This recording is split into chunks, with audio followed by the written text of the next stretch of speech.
नाज़रीन, कभी जो जिंदगी में थक जाओ, दिल टूटने लगे, हिम्मत हार जाओ और कुछ करने का दिल ना करे तो लोगों को कानों कान खबर ना होने देना, क्योंकि लोग टूटी हुई इमारत की ईंटें तक उठाकर ले जाते हैं। ये दुनिया एक तमाशा है। सब लोग आप लोगों को देखने आए हैं, मदद करने कोई नहीं आया।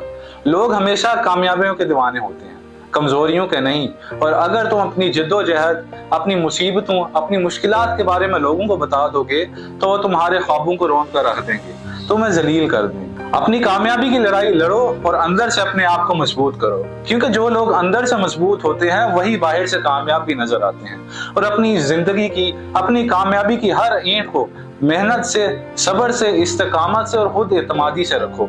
और दुनिया के आगे अपने रोने मत रो।